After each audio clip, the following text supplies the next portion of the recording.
harus. Ayat 2. Sebab kalau firman yang dikatakan dengan perantaraan malaikat tetap berlaku, dan setiap pelanggaran dan ketidaktaatan mendapat balasan yang setimpal, bagaimanakah kita akan luput jikalau kita menyia-nyiakan keselamatan yang sebesar itu, yang mula-mula diberitakan oleh Tuhan dan oleh mereka yang telah mendengarnya kepada kita dengan cara yang dapat dipercayai, sedangkan Allah meneguhkan kesaksian mereka oleh tanda-tanda dan mujizat-mujizat dan oleh berbagai-bagai pernyataan kekuasaan dan karunia Roh Kudus yang dibagi-bagikannya menurut kehendaknya. Saudara, saya memberi judul khotbah ini ada menjaga, memelihara keselamatan. Saudaraku, berulang-ulang Alkitab mengingatkan bahwa perjalanan kita sebagai umat Tuhan bukanlah perjalanan sprint atau pelari cepat. Saudara dan saya ini adalah pelari jarak jauh. Kadang-kadang kita berlomba berlari triathlon. Ya, kadang-kadang triathlon itu adalah perlombaan yang jarak jauh, yang semua medan harus dilalui. Berenang, naik sepeda, lari dengan lari naik gunung, turun gunung, dan itulah perjalanan kita, saudara. Waktu saya mendapatkan firman Tuhan ini, saya coba dapat perenungan tentang bahwa kita diingatkan untuk memelihara, menjaga keselamatan yang Tuhan anugerahkan. Katakan amin. Keselamatan itu pemberian Allah, tapi untuk memeliharanya adalah tanggung jawab kita. Saudara dan saya diselamatkan oleh Tuhan, oleh anugerah yang besar, gratis. Tapi tanggung jawab kita adalah memelihara, menjaga. Bukan tanggung jawab Tuhan memelihara keselamatan, tapi tanggung jawab kita harus menjaganya, harus memelihara. Ya. Jadi ini penting. Coba lihat ayat yang ketiga tadi. Dikatakan, bagaimanakah kita akan luput jikalau kita menyia-nyiakan keselamatan yang sebesar itu? Ya, waktu saya tiba dalam pembacaan ini, saya renungkan. Kenapa? Karena keselamatanmu itu tidak dibayar dengan uang, tidak dibayar dengan harta, tidak dibayar dengan apapun yang bersumber dari dunia. Keselamatan kita itu dibayar dengan darah, dengan kematian, pengorbanan Allah yang menjadi manusia. Itu sebabnya dikatakan, bagaimanakah kita akan luput jikalau kita menyia-nyiakan. Kalau saya temukan di dalam bahasa Batak dibilang begini, saudara. Molok tatois son haluan nasai godangi. Artinya seperti ditolak. Coba bayangkan kalau itu yang terjadi, bagaimana dikatakan, bagaimanakah kita akan luput jikalau kita menyia-nyiakan keselamatan yang besar itu yang telah kita terima. Bukan hanya itu saja, di ayat 4 dikatakan Allah, di mana Allah, sedangkan Allah meneguhkan kesaksian mereka oleh tanda-tanda dan mujizat-mujizat. Artinya begini, keselamatan yang saudara terima itu juga disertai dengan perkara-perkara besar, penyertaan, perlindungan, berkat, pertolongan. Kita dipagari, kita dijaga, kita diberi kekuatan, saudaraku, kesehatan, kita dikaruniakan semua. Tapi diingatkan supaya kita tidak menyia-nyiakan keselamatan yang besar yang dianugerahkan kita. Katakan amin. tanggung jawab Bapak dan Ibu, saudara semua untuk memeliharanya, untuk menjaga. Tuhan sudah memberikan cuma-cuma keselamatan itu. Saya diselamatkan. Tapi tanggung jawab pula untuk menjaganya, untuk memelihara. Jadi kita tidak boleh bermain-main sebagai orang Kristen. Anggap remeh. Kalau disebut menyanyiakan itu sama seperti kita anggap remeh dengan apa yang dilakukan Tuhan dalam hidup kita. Kita anggap remeh dengan pengorbanan, dengan darah Yesus yang begitu mahal yang dicurahkan bagi keselamatan saya dan saya. Pagi ini kita jawabkan, saudara. Ya. Coba nak dulu Filipi 2 itu. Coba lihat. Apa firman Allah kata? Filipi pasal 2 ayat yang ke-12. Coba lihat. Filipi 2:12 katakan, hai saudara-saudaraku yang kekasih, kamu senantiasa taat. Karena itu tetaplah kerjakan keselamatanmu dengan takut dan gentar. Bukan saja seperti waktu aku masih hadir, tapi terlebih pula sekarang waktu aku tidak hadir. Kita penting memelihara keselamatan kita. Kita perlu menjaganya, kita perlu merawat apa yang Tuhan sudah berikan kepada saya dan saudara. Amin. Jangan sampai kita anggap remeh dengan keselamatan. Kita jangan sampai menyia-nyiakan. Dikatakan bagaimana kita akan luput kalau dikatakan kita menyia-nyiakan keselamatan yang besar. Bahkan dikatakan kita juga telah melihat tanda-tanda. Ada banyak orang sudah menerima mujizat. Banyak sakitnya disembuhkan, doanya dijawab, Tuhan memberkati hidupnya, memulihkan. Tapi disia-siakan juga. Sakitnya disembuhkan, anak-anak dipulihkan, kondisi-kondisi, tapi disia-siakan banyak. Coba lihat ayat 4-nya lagi dulu, nah, dari Ibrani 2 ayat 4-nya bilang apa, saudara lihat? Allah meneguhkan kesaksian mereka oleh tanda-tanda dan mujizat-mujizat. Tuhan menyatakan mujizat-mujizat. Saudara tiap hari menikmati mujizat Tuhan, katakan amin. Kita semua melihat kasih Tuhan, pertolongan, perlindungan. Emangnya kekuatan saudara hidup? Emangnya karena kemampuanmu? Emangnya karena kau yang melakukannya? Enggak, saudara. Tuhan sudah menyatakan kasih-Nya dengan tanda-tanda, dengan mujizat-mujizat oleh berbagai-bagai penyataan kuasa yang karena Roh Kudus yang dibagi-bagikannya bagi kita. Saudaraku, kita sudah merasakan kasih Tuhan, kebaikan Tuhan. Jangan sampai saudara menyia-nyiakan keselamatan itu. Katakan amin. Jangan sampai saudara menganggap rendah. Tadi saudara Muan berkhotbah tentang orang pecundang dan pejuang. Saya tertarik waktu dia mengupas tentang siapa tadi itu bilang? Esau. Tentang Esau. Esau anak sulung. Saudara anggap remeh dengan apa yang dia terima dari Tuhan. Anggap remeh dengan karunia yang dia anugerahkan Allah. Anggap remeh dengan apa saja, banyak.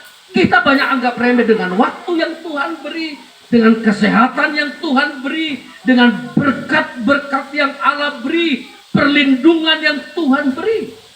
Dia bilang begini sama Yakub. Dia bilang, kasih aku kacang merah, aku apa yang kau makan merah-merah? Lalu Yakub bilang, Allah kasihlah hak sulungmu kepada Tuhan. Dia bilang, untuk apa hak sulung? Tak penting itu. Kan seperti itu. Yang tak penting itu. Hak sulung tak penting. Oh, mau mati juga. Ya. Tapi dia tidak tahu mati mau kemana. Kan begitu juga dengan kita. Tidak mau menjaganya. Ya. Kita seolah-olah semuanya ringan. Kita mencoba tidak menghargai Allah, tidak menghargai kesempatan, tidak menghargai berkat-berkat Tuhan, tidak menghargai kasih karunia Allah yang begitu besar. Dikatakan dalam ayat 3 itu keselamatan yang begitu besar. Kenapa disebut yang begitu besar? Karena karyanya yang tidak ada tandingnya, itulah yang dinyatakan bagi saya dan saudara. Katakan amin. Tak ada tandingnya. Tak ada yang bisa melakukannya. Ada Yesus, Tuhan, yang datang ke tengah kita. Haleluya. Amin. Bilang sama temanmu, jangan anggap remeh dengan keselamatan. Haleluya. Kenapa? Kenapa perlu kita pelihara? Coba lihat 1 Yohanes pasal yang ketiga. Supaya kita lihat. Kenapa saudara? Mari lihat. 1 Yohanes 3 ayat 2. Ya, 1 Yohanes 3 2. Mari kita lihat. Apa katanya? Saudara-saudaraku yang kekasih, sekarang kita adalah anak-anak Allah. Katakan amin. Sekarang kita adalah anak-anak Allah. Sekarang kita adalah anak-anak Allah. Tapi apa katanya? Belum nyata apa keadaan kita kelak. Belum nyata. Jangan kau pikir, saudara pikir sudah nyata. Belum. Kapan itu nyata? Ketika kita mengakhiri hidup itu dan berjumpa dengannya. Apa katanya? Tetapi belum nyata apa keadaan kita kelak. Akan tetapi kita tahu bahwa apabila Kristus menyatakan dirinya, kepada siapa Kristus menyatakan dirinya? Tentu orang yang menjaga keselamatannya. Gak ada amennya. Tentu orang yang memelihara keselamatan itu. Tentu kepada orang yang menghargai keselamatan. Kalau saudara anggap remeh dengan keselamatanmu, dengan karya Tuhan yang Tuhan sudah kerjakan dalam hidup kita, Tuhan tidak akan menyatakan dirinya pada kita. Coba lihat itu. Bahwa apabila Kristus menyatakan dirinya, kita akan menjadi sama seperti dia. Kapan? Nanti. Kalau kita tekun mengiringnya, kita setia kepadanya, kita jaga hidup kita pelihara keselamatan itu, kita hargai karya penebusan Kristus, kita menghidupi kasih Allah yang begitu besar. Lalu katanya, ketika itulah kau akan menjadi sama seperti Kristus. Kapan? Nanti. Waktu kita tetap setia padanya. Katakan amin.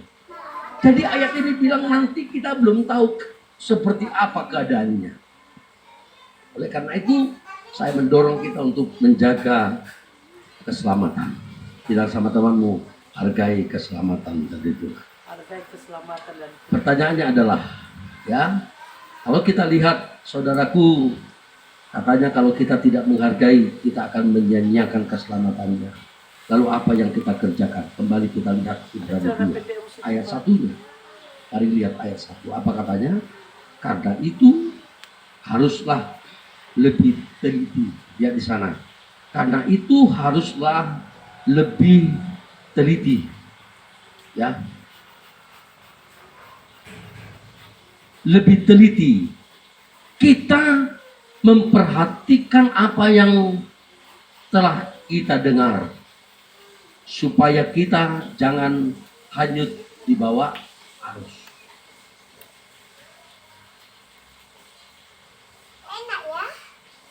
Hanyut di bawah arus. Banyak orang Kristen sekarang di bawah arus. Perhatikan ini, supaya kita jangan di bawah arus.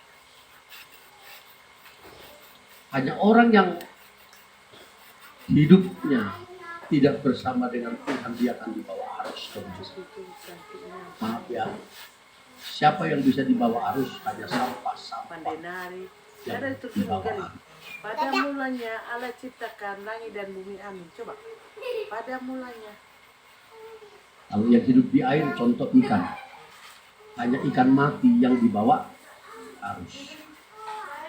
Ikan hidup tak pernah dibawa, dia akan melawan arus. Dia kebanyakan ikan berenang melawan arus. Ada sampah, bangkai, semua yang mati waktu dibuang ke sungai, hanya itu yang akan kita bahas. Kita tidak demikian. Kita tidak demikian. Kita tidak demikian. Kita tidak demikian. Kecuali kita sudah jadi bangkai. Cium dulu atau bangkai di samping. Enggak kan? Masih hidup, amin? Masih hidup? Mana kau pula udah bangkai? Sudah bau.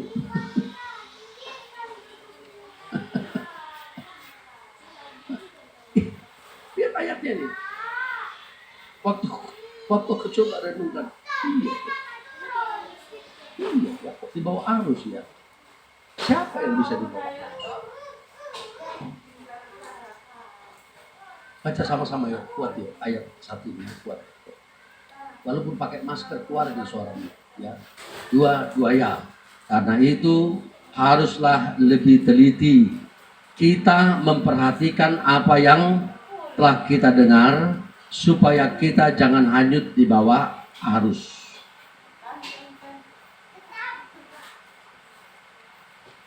Teliti lebih baik, lebih teliti, lebih memperhatikan. Saya temukan ayat ini mengandung makna.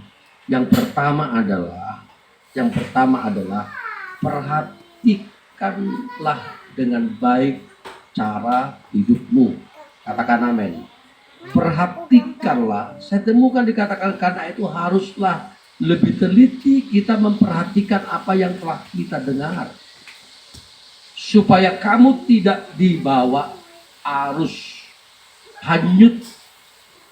tidak hanyut di bawah arus. Supaya kita tidak hanyut di bawah arus, maka perhatikan dengan baik hidupmu berdasarkan apa yang diajarkan padamu. Katakan amin. Perhatikanlah.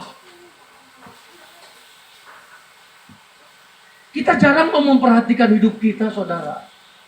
Tapi kalau memperhatikan orang lain luar biasa. Ya kan, jalan orang kau salahin. Jalannya kan dibikin jalannya. Jalanmu kenapa rupanya? Hah? Jalanmu udah kayak mana? Kok jalan orang yang kita lihat? Teliti dengan baik. Mari kita supaya tidak dibawa arus. Mari kita punya pendirian hidup yang benar. Katakan amin. Punya komitmen untuk hidup dengan benar. Jangan jadi orang yang mudah hanyut di bawah arus. Ingat, saudara dan saya bertanggung jawab terhadap keselamatan yang besar yang Tuhan anugerahkan pada kita. Oleh karena itu perhatikan dengan teliti apa yang sudah kau dengar. Bicara apa? Bicara tentang hidupmu. Cara hidup kita harus kita perhatikan, saudara.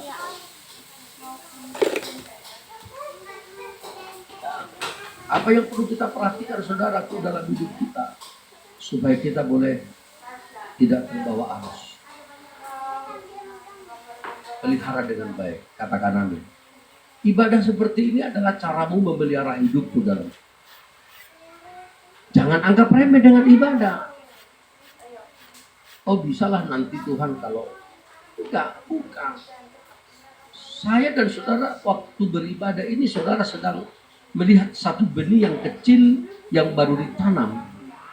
Benih yang baru ditanam. Ibadah itu seperti kau menyiramnya, engkau sedang memupuknya, engkau sedang menggemburkan tanah di sampingnya setiap hari, dan kau mengamati benih itu mulai tumbuh, lalu kau pupuk lagi, kau cabut rumput-rumput di sampingnya, lalu kau mulai gemburkan tanahnya, bersihkan, mulai siram, lalu saudara mulai tumbuh, mulai besar, lalu disiram lagi, dipelihara lagi, terus makin tumbuh besar dan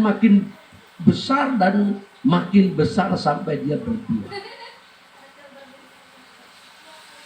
Ibadah itu bukan seperti makan cabai, saudara. Makan digigit langsung terbas. Apa yang kita lakukan hari ini adalah untuk besok. Katakan amin.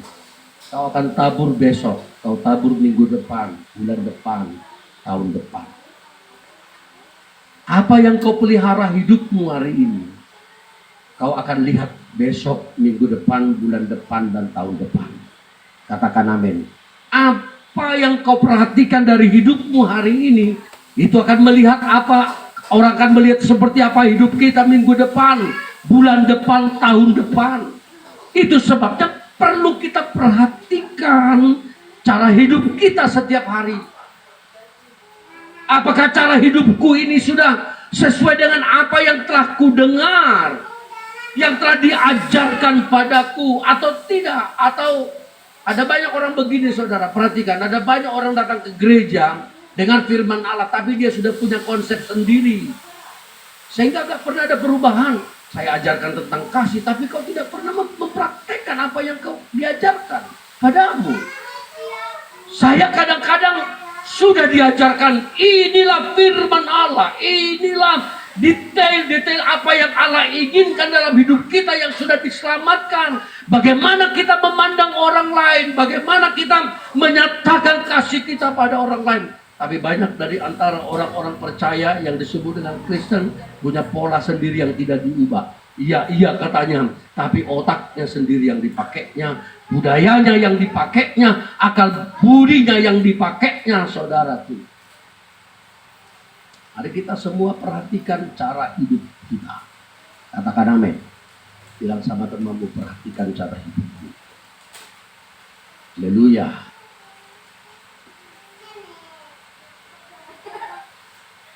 Kitab Ibrani ini adalah kitab yang ditulis oleh Paulus, yang mengandung banyak pengajaran tentang bagaimana kita hidup menghargai karya Kristus, menghormati Tuhan. Ada orang yang tahu seperti apa Kristus mati dalam dirinya, maka dia akan menghargai. Ada orang yang mengalami dan sadar akan pengorbanan Tuhan, kematian Kristus di kayu salib. Hanya orang-orang itulah yang akan menghargai Allah. Hanya orang-orang yang tahu bagaimana dia harus dibayar dengan nyawa Kristus, dengan darah yang tercurah, kasih Allah yang begitu besar. Hanya orang-orang itulah yang dapat mengasihi orang lain. Tanpa dia memahami apa yang dilakukan Kristus dalam dirinya, dia tidak akan mampu melakukannya. Haleluya. Amin. Amin. Bilang sama temanmu, jaga dan pelihara keselamatan ini. Dengan cara apa? Perhatikanlah cara hidup. Perhatikanlah langkah-langkah kita. Perhatikanlah ucapan-ucapan. Perhatikanlah apa yang kita lakukan. Saudara.